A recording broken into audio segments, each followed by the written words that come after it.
Hi there, my name is Jen Cullen. I am a special education teacher, 20 plus year veteran. I have worked with students in grades 4K all the way up to sixth grade and done transitions to middle school. I am trained in multiple research-based best practice interventions for math, reading, writing, social emotional skills, and autism frameworks as well in order to provide more social communication and sensory slash transactional supports to students. So I'm excited to share some of my knowledge with you today as paraprofessionals. Welcome to the special education field. And if you've been here for a while, thank you. Thank you for being here if it's your first time too. I'm excited to hopefully grow some of your knowledge and help you be more successful with those students that you're so excited to help out in school. All right. First things we're going to do today are, I'm going to show you, I'm coming from, that table has some of my resources for later. One of the beautiful 4K play-based classrooms in Pewaukee.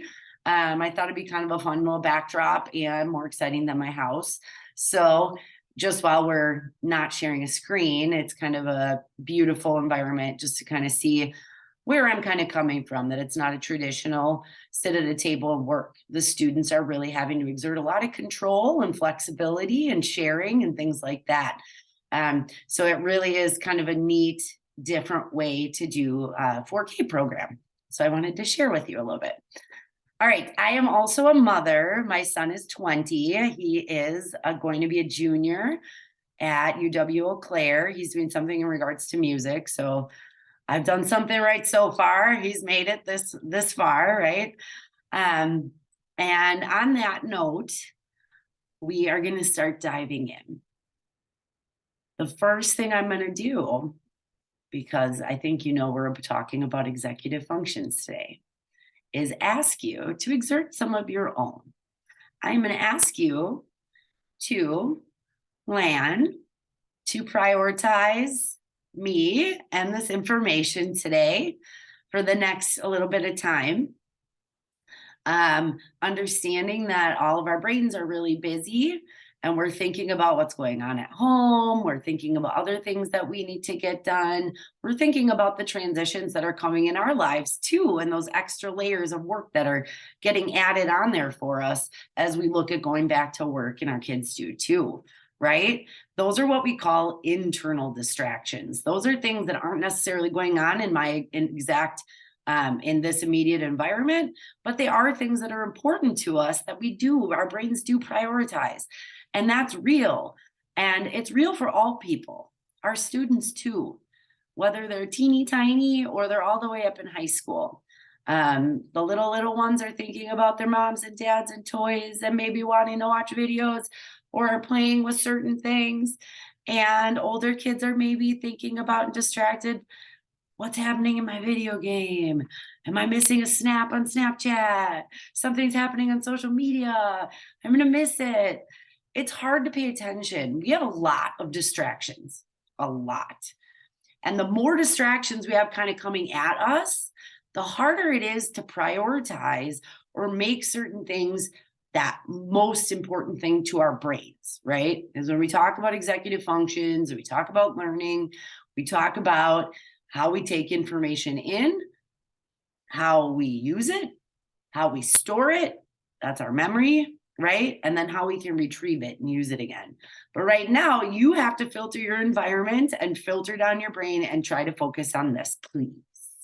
And another thing I like to do in my trainings is use some of the research-based best practice that I talk about in my presentation style. So again, I'm going to talk later about your role and just our role in general. I don't like to say yours because I embrace more than anything that my paras are a huge part of my team. Like they and I are all day, every day doing the same things. I just have to do the extra planning outside. So please know that I do fully embrace and honor that. And any paraprofessional that's worked with me, I hope would also validate that fact. So, all right. So my point being, what I'm going to model is your why.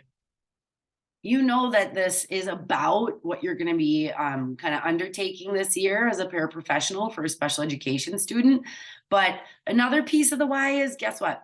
You're going to learn some things about how your own brain and your memory and your attention work too. You're going to learn things that maybe you'll start noticing different things about your own children. And have some different strategies and tools and tips and tricks to be able to support them, or maybe some things for yourself. I'm a huge psychology, neurodiversity nerd, and I love learning about that stuff and reflecting on how it applies to me, not just my students. So I'm going to challenge all of you today to do the same thing. All right, and here we go. I'm going to dive in and start my presentation. This part's always awkward, sorry. All right. So, sorry, last thing. All right, paraprofessionals, your role, best practice, some overall basic best practices, and then we're going to do an overview of executive functions and executive function delays. All right. All right, executive function dysfunction is a term used to describe the range of cognitive, behavioral, and emotional difficulties which often occur as a result of another disorder, such as ADHD, ADD, autism spectrum disorders, some students with specific learning disabilities, traumatic brain injuries, and the list can really go on. And like we're saying, hang on. Is that the way to start with brand new information that's super complex? No. All right, like I said, I like to model what I'm doing. Imagine walking as a student, walking into a classroom on the first day of school and information just starts coming at you and you're not ready.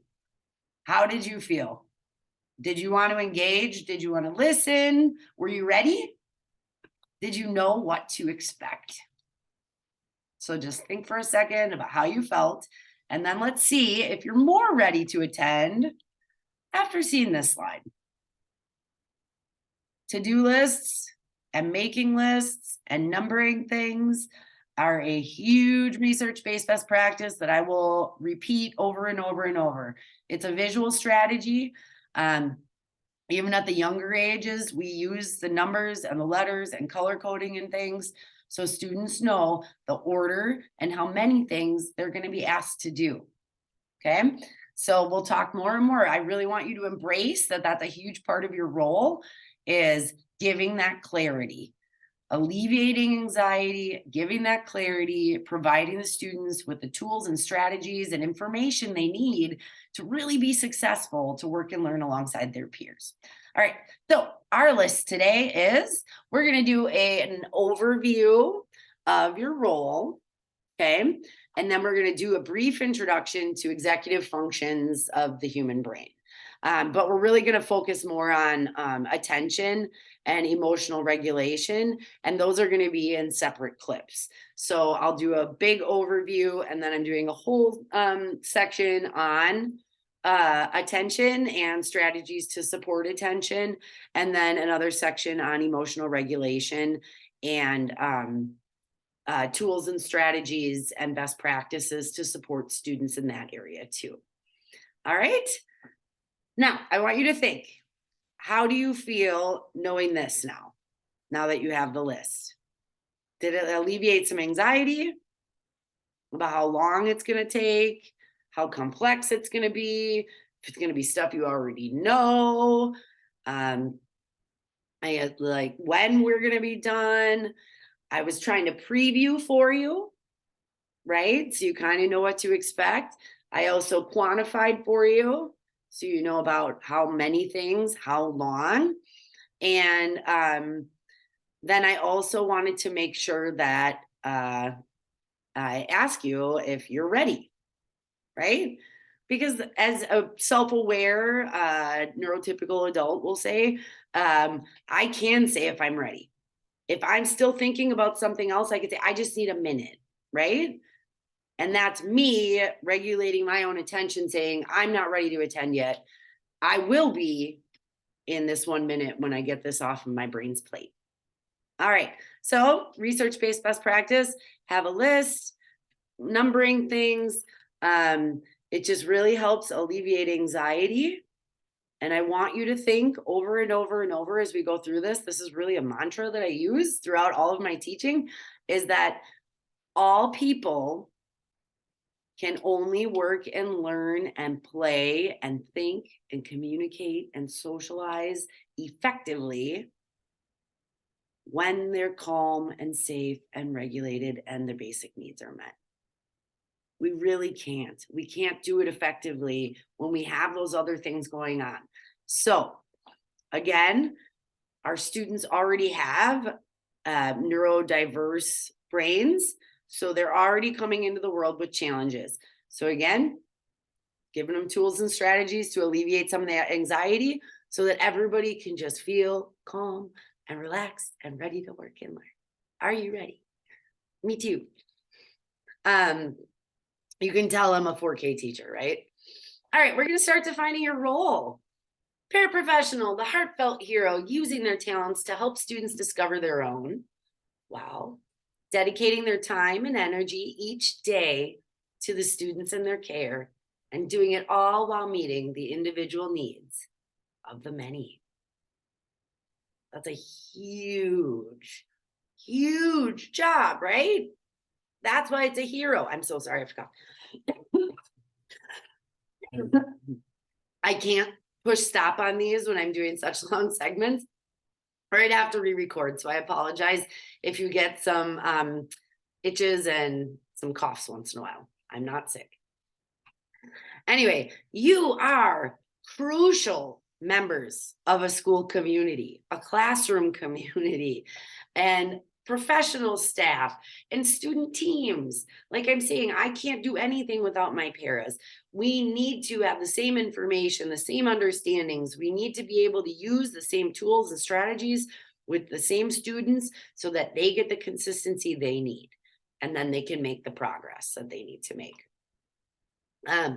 Your role is in facilitating independence, giving them successful opportunities alongside of their peers, right? Giving them access to similar experiences to the other kids of their same age. That's the thing about special education. Parts may look different, but it should not all look different for them. There are basic underlying goals of being social, having school work habits, self-care, independence, communication, self-advocacy, self-regulation, no matter what level or type of a diagnosed disability or physical impairment a person has. I really want you to take that in because there are so many facets of things that we can modify or accommodate for students based on their specific needs, but we do not need to change everything. It should not look significantly different from everyone else, right? That's not what we would want for our own children. So it definitely isn't what we want for the students that we get to support, right? All right, we are going to carry on. In the past, it was a little bit more of the role of a paraprofessional as like a caregiver. And again, wanting to be there and wanting to help is step one and absolutely the most important. But to be successful as a special education professional and paraprofessional, there are basic technical, biological, psychological understandings that you need to have in order to be able to carry out these very specific and prescribed tools, strategies, instructional methods, and things like that to support the students to grow, which is what we all want as teachers, right? All right, we are going to change your role. You are not a caregiver. You are an independence facilitator. Wow. You are making sense of the who, what, where, when, why, and how of school for the students.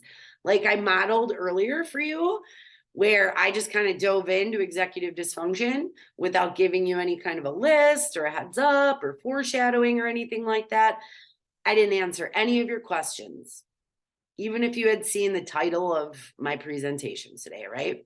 You didn't really know what to expect of coming at you. So our roles are, we want to make sense of all those questions and answer those for the students with who that universal level, what's happening for the rest of the student population doesn't promote their learning the way it does their peers, right? And again, that is a multifaceted topic of its own, all of the different factors that you can modify or accommodate for a student, environmental, social, I mean, it just, the list goes on. So again, we're going to bring it down. We're going to stick to the basics. And so that's why I like this definition. You're trying to facilitate independence. And you're trying to do that by answering questions for students, either proactively during the activity, to allow them access to the general education content similar to their peers and have access to their peers, right? If they're having to get somewhere instruction somewhere else, they're not getting even that opportunity to build relationships with their peers. So we really, really, really are trying to move all students towards that ability of being independent by answering questions that we know not every assignment assigned in a class just totally makes sense to us, right? I know what I'm supposed to do. And how does that feel? Not great. Again, we answer these questions for them. We support them to be able to understand and do things similar to their peers and with their peers, in order to get them to be able to do those things independently. All right. So some people, some of you may have done this now for a while. So you maybe have already heard multiple definitions of, multiple definitions of your role, or maybe your district has kind of had to roll out. This is a fantastic book. It's actually called the Paraprofessionals Handbook for Effective Classroom Support in Inclusive Schools. Back in the old days when kids were pulled out all the time and they were pretty much, some were even in different schools, right? Or they were in those other classrooms. I'm in my 40s and I did not see students identified with disabilities in my school when I was going to school. You do still see people that are pretty uncomfortable, even in the grocery stores or interacting. So it's really cool. We've come so far and we have all of these amazing resources. This one is just one that I can't recommend enough for you. It's just nice. So I use bits and pieces because Julie Costin is one of my superheroes, and I've gotten to meet her and talk to her multiple times at different inclusion summits. So it's pretty exciting to have that connection. And she actually implements inclusion strategies and district-wide all over the country, and has participated in quite a few research studies and things. And it's just a really big mentor to me, and very motivating. But all of the books and things are very easy reads. You can find the section you need and look for strategies or an explanation of something. So again, if this is something that you could ask your district for, or if you wanted to buy personally, that would be a recommendation. So I digress. This is an excerpt. This is how they define the role of paraprofessionals. Paraprofessionals have varied responsibilities. Your role is determined, like I said before, by the unique needs of your student. I'm not the same as you. I'm not the same as either of my brothers. I'm not the same as my best friend. I'm not the same as anyone. Are you? Nope. So every one of these students is going to need something different too. So those unique needs of the students you support, and the unique classroom context. No two teachers teach the same. No two environments. In high school, when you're rotating classes all the time, that really changes things, right?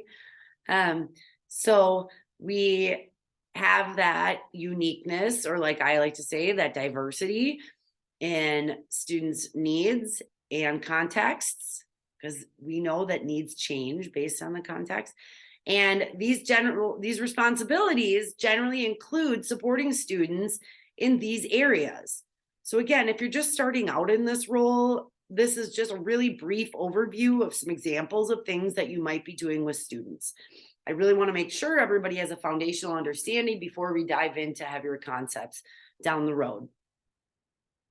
So when we're looking at those different types of support that you would be providing, we're going to look through them. I'll make sure that my face isn't in the way. I hope you can all print these slideshows. I will also have other printable materials in my drive available for accommodations, modifications, and things like that for classroom supports. So I will have my email at the end of this. So if anyone needs to reach out, I can share those Google Drive forms, those documents with you too, okay? I had to put that in there. So these are different types of support you may provide, and just kind of like a quick definition and a couple examples. Again, diversity, I could go on all day, different examples. So ways that you might support a student socially, you might help students make and maintain friendships with other students, other kids, like help assist a student in communicating with a peer. We do that a lot with communication boards, with turn taking, with sharing, things like that. Help the student select a partner, someone that you know they'll be successful with, right? Someone that you've noticed maybe they've been interested in, but their social skills aren't really at a place where they're ready to be able to initiate that interaction and ask that person to work with them. Same thing goes for finding someone to play with at recess. If you as the paraprofessional have the information about the child you're working with, and you know they like to play certain games and so does another student, you can facilitate that social interaction. That can be a support. And that's a very natural thing. We do that on the playground all the time, helping students that we see are sitting by themselves or things. You have to embrace that even though kids, especially on the autism spectrum, I have to say this loud and clear, even though they may not seem like they want to interact, they do. They just don't know how. Like, I wouldn't dive into quantum physics because it doesn't make any sense to me. But guess what? I love science and I would like to learn about that, right? Maybe a bad example, but so students on the autism spectrum and a lot of other students too, if you don't know how to do something, or people are confusing, or people make you uncomfortable, you don't seek them out. If they don't seem to serve a purpose, if they don't seem like they're entertaining, if they don't seem like they can help you, right? We build those social connections all day, every day with kids, with their peers. A quick example that we use at 4K is having the students choose who they're going to play with, right? And then also even having like a ticket, like you could use a visual reference to go ask somebody to play with you. Another example would be, I know you like Spider-Man. Would you like to play Spider-Man with, I use the word Joe. Would you like to play Spider-Man with Joe? I knew you would. You guys are gonna have so much fun. Guess what? Joe's nonverbal. I just created that connection.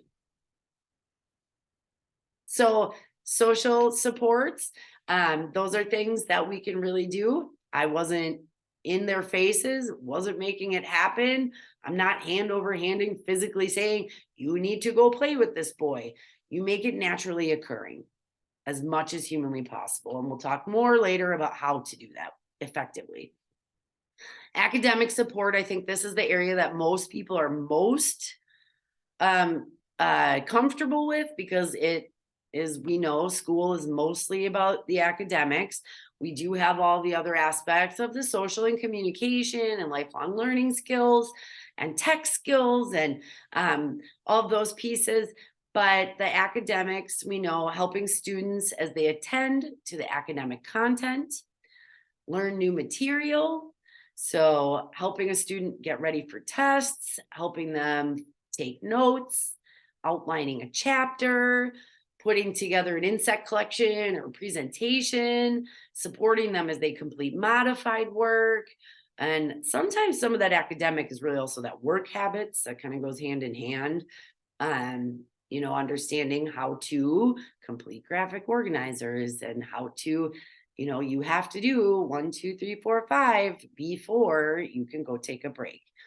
So some of those things that support the academic growth using the systems, but it's not necessarily your support is in like teaching the academic piece.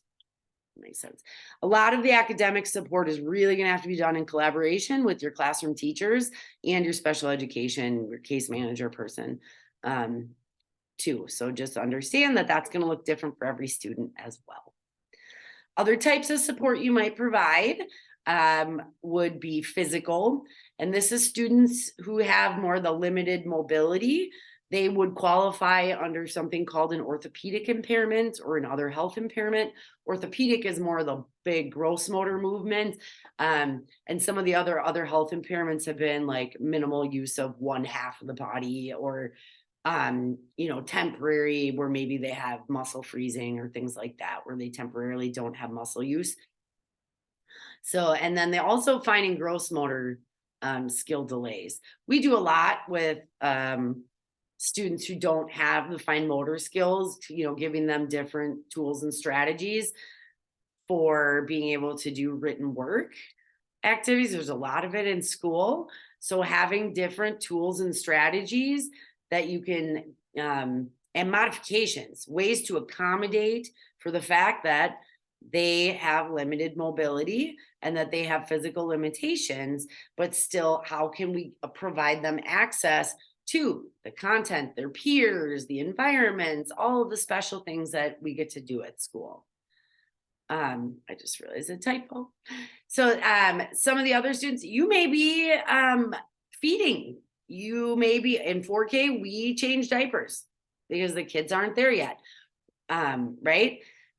Same thing with feeding. We've had students who are on liquid diets where you're going to have to spoon feed. Otherwise, they're not getting enough nutrition. We literally do everything that regular school wouldn't provide. That is our role in special education. Another one, too, is that there have been other examples of having to do transfers where you're even transferring in a bathroom, from sitting to standing, getting them from a chair into a desk. Things like that. So there are different ways that you may have to do a physical assist. And then the last one, everyone wants to talk about behavior, but it's actually one of my least favorite things to talk about because I believe all of these other facets kind of are variables that affect behavior. And behavior, though, behavioral supports, you act as a guide for all behavior in a classroom. My paraprofessionals and I, we are teachers and behavior, what do we say? We have expectations for behavior for all students, and all the students in our classroom know that. It's not just that I'm here to redirect someone else's behavior that looks significantly different. What do we know, right? If other students are doing what we call unexpected behaviors, our students with IEPs very often, because it's engaging, right, will imitate. So the more that you wrap your head around that you're there to support the expected and socially appropriate behaviors in all of the students that surround you, and that's from little all the way up, right? We're constant models for how to talk to other people, how to behave, how to treat people, what the rules look like, sound like, feel like. And those are things that, those are those forever skills. So we model, we reinforce, we facilitate use of those expected and pro-social and safe school behaviors. Pro-social behaviors mean when we see students having these big periods of dysregulation where something's not right for them and they're angry and they're out of control, or they're sad, or they're shut down, it affects them socially pretty significantly. We know that up as they get older and older too, that the second they do something and they think everyone's watching them, they're done, right? And that can negatively affect them socially. And then that's like a big permanently not permanently, but that's a damaging um, experience socially for that student in regards to their peers, right? So the more expected and pro-social behavior our students and all students are using, the more strong, true social connections our students will have with their peers. That goes hand in forth. We'll talk later about self-regulation. The more regulated the kids are, the more likely the peers are to be engaging and be curious and be excited to work and learn alongside them. But when we're seeing big behaviors and things, that can really, really get in the way of everyone's learning, to be quite honest, right? All right. So another way that you might be providing behavioral supports would be behavior means things that get in the way of being able to work and learn. That's what that means. Behavior isn't hitting, and behavior could be going like this to the person next to you, right? It's not loud. It's not. Behavior gets in the way of working and learning and playing and socializing, right? So for our students who have a difficult time attending, you might support them by minimizing the distractions around them. Maybe they need a study carrel. Maybe they just need to face a different direction. Maybe they need to not be by the door, right? Or by a specific peer. Another thing would be to provide tools and strategies to support self-regulation of emotions and your physical state, right? Sensory tools, fidgets at group, movement breaks prior to sitting. So you're proactively supporting them behaviorally by giving them those things they need before they need to work and learn, before they have to do something you know is going to be hard for them. So those are some of the different ways behaviorally you can support your students.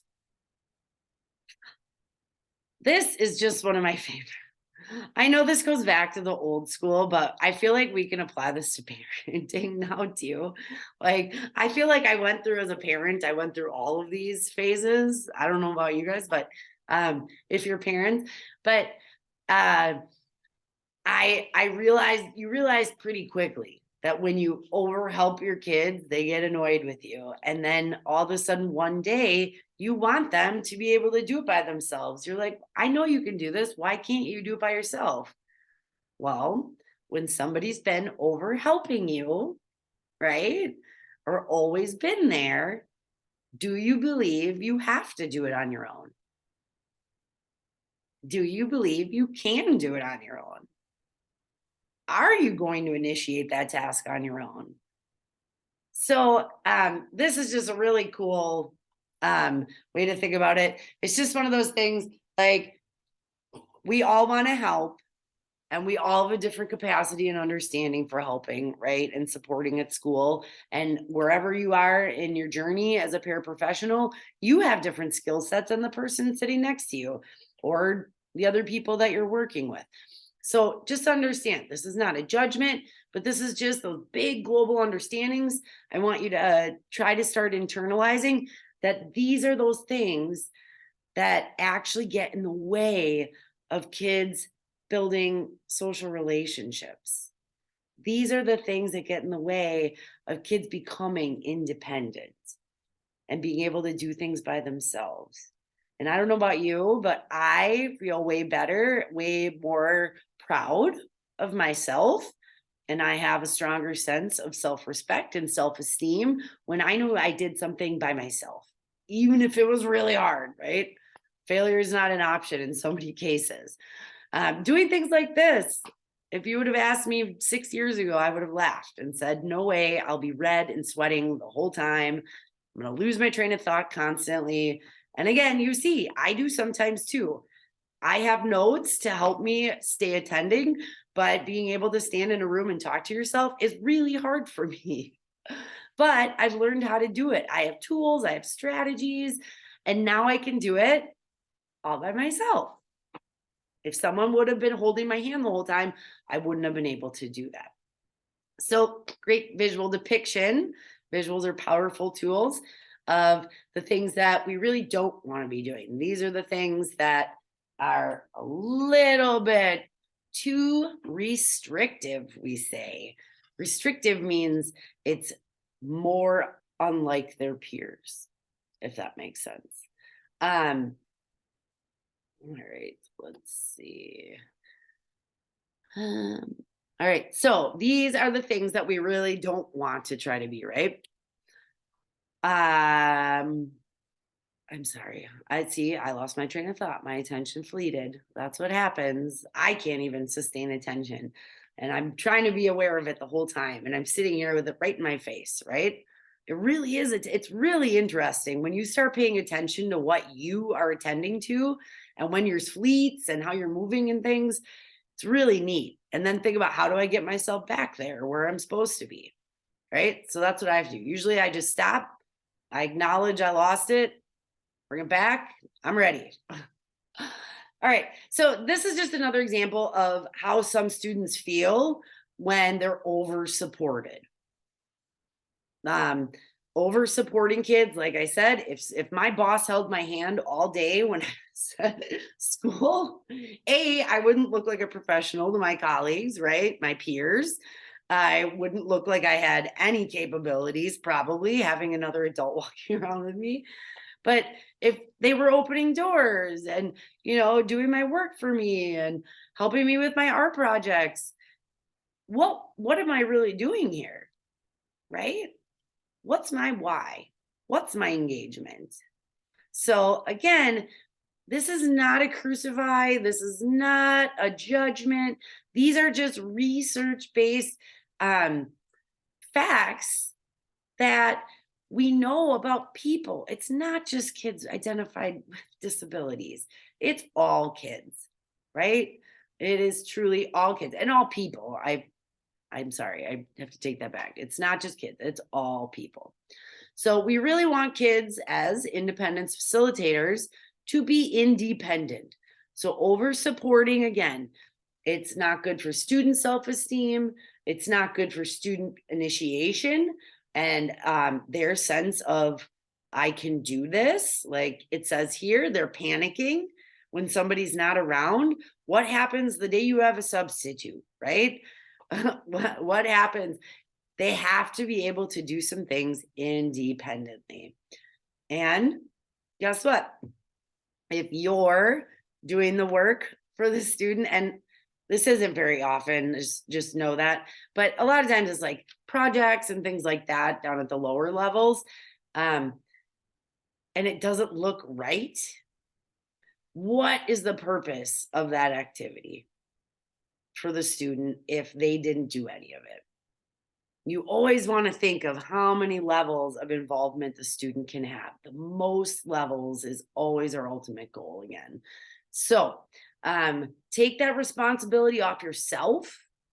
You want to see these kids succeed. You want them to be independent. And the last section of the last module, I'm calling these, I guess, of the training is about how to fade your support and how to facilitate some of that independence. And again, these are things that are going to vary by the team you work in. So please just understand that. But I will guarantee you that everybody wants you to facilitate independence. Ooh, all right. What is the big idea? What do you guys think? Step one is wanting to be here, right? But what is the most important thing that I cannot overemphasize enough? It is absolutely relationships, right?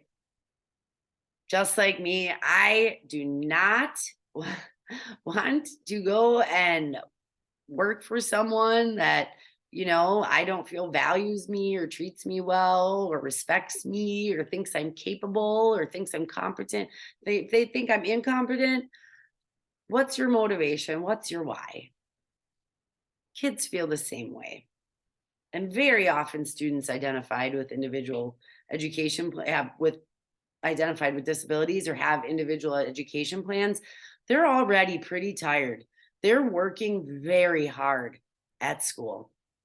Every transition affects them more. Sensory stimuli can affect them more. These kids are working hard and they need to feel like you want to be there and that you want them there and that you believe in them every day, no matter what. Right? If they don't believe in themselves, that's another piece of our role in their education. Building that self-esteem, building that self-worth, building that value, that understanding that I can do stuff no matter what level they're at. It really is one of the most important things you can embrace. But how do you do that?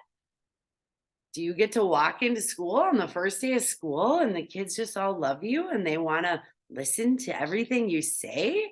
Oh, especially at high school, right?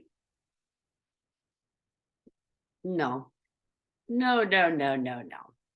Um, really, when you think about these are little kids here, these are little kids leaving their parents, coming into school into a totally different environment. They're they're even if they've been in school for, if they're going to be seniors and they've been in school for 11, 12 years already, it's a new group of peers. It's a new group of teachers. It's a new schedule. It's what am I going to eat at lunch? It's what am I going to do at recess? What are my teachers going to think of me? The amount of things that they're thinking about is just amazing. And they don't walk in just loving all their teachers and every adult that's wanting to help them and is there for them. Right? How long does it take to build a relationship with you? It takes a while to build relationships. So that's what we're going to kind of hit on next is ways to you can start the school year, because this is important. This is more important than learning how to modify a science test. You have to have a relationship with the student if you're ever going to be effective in supporting their growth. And that is 1,000% true. So how do we do this now, right? Um, Sorry, again, see, I lost my thought. Um, a big piece of this too, I always want to say is, at the beginning of the school year, if you've been a teacher for a while, like I have, remembering that, yeah, I've done this a million times. I've said the same things over and over. I've done these assignments. I know where everything is and where it goes when you're done with it and what the assignments are going to look like in tests and not to be worried. But they don't know that. We have to remember that every year that they're coming in to a lot of unexpecteds. Unexpected and unknown equals anxiety. And anxiety manifests in everybody a little bit different. The beginning of the school year is so insanely stressful. We need to gain that mutual respect. We need to figure out a way to communicate and connect with the student before we start placing expectations, right? We need regulation before expectations, and you need a relationship because the relationship really supports the regulation. But what does it look like building a relationship with students identified with special education needs? Well, it really is the same as most other students. Sorry, I don't mean to sound snarky with that one. But really, if I went to, again, the most universal level, just really wanting everyone to be at the same place and understanding you are doing what other people do. You do that and then you do extra. The special is that extra layer these students get. It's not that they don't get what everyone else is. It's just that they get more, they get a little bit different, but they get extra. You are the extra. So try to keep it in your head that when in doubt, you try to do what the other people are doing. And you treat these kids and you talk to them as same as you would any of their peers, unless you hear differently from your case manager and it's written in an IEP. But in regards to relationships, get to know your students, accept them for exactly who they are. Same way we would want people to embrace us for who we are. Our strengths, our weaknesses, Wishing them to be different is not changing things. If you're noticing skills they're missing, then teaching points that you're going to work on through the whole school year, right? Maybe jot them down, bring them up to your team. Be the teacher that defends every student, that others criticize.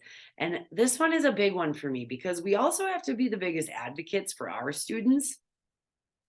So we need to make sure that we're advocating for, and I don't like the word defend, but if you're in a high school or things like that, and you notice that someone's getting a lot of negative attention, feedback, things like that, be that support. Help get rid of that negative stigma. Support that student and feeling that self-worth again, right? Be involved as much as you can. Set high expectations for the student, like we talked about. This is called presuming competence. Presuming competence is, like I said, special education is not that you're giving them something totally different than everybody else. You are presuming that they can do what everyone else can do, and then giving them the extra things and the different things that they need to be able to learn those things with their peers. Yes, there are students who need significantly different. I do understand that 1,000%.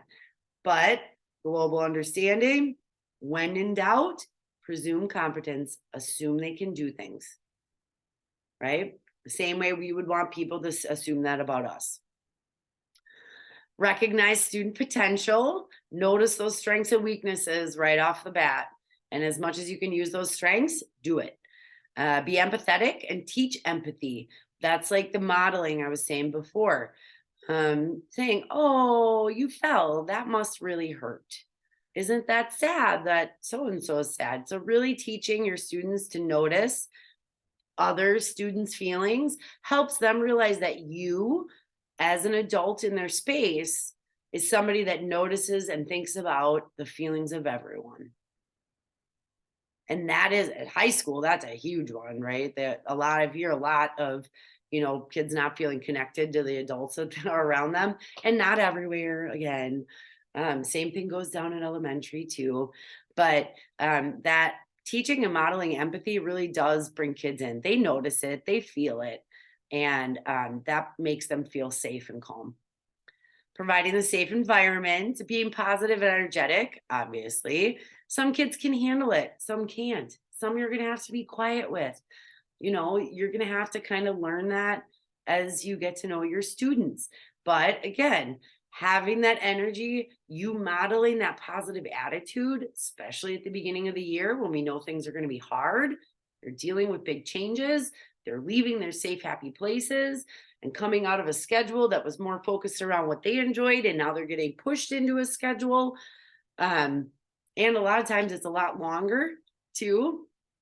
So us being that little spark and that little bit of extra energy and positivity for them can make a difference in their day. Be passionate, brag about your students, smile and celebrate. I do this all the time with my students who are nonverbal, with their peers. I'll be like, oh, wait, we know Caleb's the Star Wars expert. Yeah, let's go ask him who that guy is on the backpack. So really, really, really helping other peers notice the strengths of the students that you're working with, especially when they can't talk. That's a huge one, is being able to do that modeling. And, if your student can't tell somebody that they love Spider-Man, but that, give them that voice. Let their peers know, because that is a fact about them, right? They just don't have another way to express it. So that's a way that you can support them, build that relationship, show you care about them, show things about them. That's part of the building trust. The being you, like, be silly. Obviously, you have to kind of pick and choose when you can do that, because you're trying to model pro-social and positive behaviors on a regular basis. But, at the right times, when you really are allowed to get to have some fun and a little unstructured time with students, be silly, tell jokes, like, get to get to have fun with them. Down at this level, there are kids who like to be tickled, or, you do raspberry faces. So, taking those moments, it's not appropriate during group time, right? But when we go to the sensory room, I might do that, or be silly on the swing, things like that. So, kind of knowing that time and place to use your humor and get to be a little bit more your own personality, um, really, again, too, will help build that relationship that you're a person, you're entertaining, you're here to help me, you're my assistant, right? Your source of information. Share things. If you see a student really noticing something, share the information you know about that, right? It just gives you that little bit more value, a little bit more purpose in their life, not just as someone who is telling them what to do, right? That is not what we want to do. All right, next part. All right, I try to, in my presentations, I know it seems like a lot of words, but I want you to have these things in writing so you can maybe print these slides, and have them pretty accessible. So I really tried to pare down how to build relationships, because again, diversity is the human experience, and I could go on and on and on about different ways to build relationships with different types of people with different interests and different strengths and weaknesses. So we're going to start with the basics.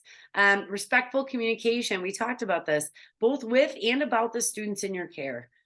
It's a huge responsibility. Even if you're tired, it's a big responsibility that you represent those students with dignity, right? Everyone sees what's different about them. Everyone sees that they are different, maybe hears that they are different, etc. We need to be the person, that voice that says, no, but they're more than that. They can do this and this and this, not perpetuating that negative mindset, that weakness-based mindset. Talk about the strengths. Talk about the things that they have accomplished, not what they haven't. Don't talk about the behaviors. Would you want someone talking about when you are not at your best? No. So let's honor that and really be a supportive advocate that promotes positive social relationships, adults and peers. It's a heavy responsibility, but it really is a big one. And again, like I'm saying, these students already have things oftentimes pushing against them. Let's be that force that gets to lift them up. When I think about support, let's lift them up and give them those opportunities and that little boost to be able to be a part of a school environment, the activities, and enjoy it the same as everyone else. All right, offering choices. This one, universal. Everybody should get choice. Not all the time. Some people can handle different numbers of choices. Some people can handle how choices are presented. I gave examples here. Choice does give kids some control. Again, I'm going to talk about behavior this much because the more we use proactive strategies and understandings, the less behavior we're going to see. But a lot of students that we're seeing are that are maybe qualifying or have what we call more behaviors that really impact their ability to learn in a classroom. A lot of those come from a function of looking for some control. And again, there's not a lot of control at school, right? For students. So any opportunity we can offer a choice that gives that little bit of control, right? Helping kids feel a little more calm, a little bit more in control of what's going on throughout their day, like they have a little bit of a voice. But make sure that you're not offering too many choices, because that can limit their ability too. So some students might just need a visual choice chart that maybe has 3 choices or 2 choices. Some students can handle a chart that has up to 20 or a whole book, right? So some students can have just verbal, do you want this or this? Other students, you might need the physical objects, like something like this. Do you want plane or bus? So there are different ways to be able to offer choices, honoring the different, how many choices they can kind of handle. That again is a team decision. There should be a behavior plan, or some kind of a plan written in, or information for you about how many choices they can handle. And if not, that's something that you should be able to ask your cooperating teacher. So, respectful communication to them, with them, about them, offering choices, giving them that voice, giving them that little bit of control at different times throughout their day. It also is a means, like we say, voice, it's a means of communication. When you're choosing, you're saying, I prefer this. So, choice, voice, communicating, super powerful for our kids who don't have expressive language, right? Or kids with severe anxiety who have a hard time verbalizing their feelings or their thoughts, kids that are really working on those basic self awareness skills too. So offering choices, but just understanding, how do I need to present them and how many can I offer? Be consistent and clear. Consistency develops trust. Students they know what to expect. If I'm around people and I know what to expect around them, I'm calm. I'm ready to listen. I'm ready to interact. I'm not talking fast, right? I'm not distracted. Being consistent keeps people feeling calm around you. Many students are kind of rigid, and we think we're being nice, saying, like, oh, I'll let you go do this today. If they get to do it once, they wonder, why can't I do it every day? And then we have a bigger problem, right? Well, all of a sudden we have where they're asking or they're trying to go do something, and you say, well, I was just I was just being nice that one day. So being consistent helps eliminate confusion. We don't want to spend time with or interact with or play with or listen to people that confuse us. We want people that we know what to expect from. So use as little language as the student can handle. Some students, you can talk in full sentences like this. Other students, you may have to be very clear and consistent. Like when I was offering the car and the bus and the airplane, I have to keep it at, I don't say, do you want the bus or the airplane? I have to keep it at bus or airplane. I want them to know what I'm asking, what they're thinking, what they're supposed to think about, so that when they're around me, when I'm supporting them, when I'm working with them, they feel calm. They know I'm there to assist them and to help them. So those are 3 keys to building relationships. And again, this is a basic overview. These are some strategies and things that you can use to support you building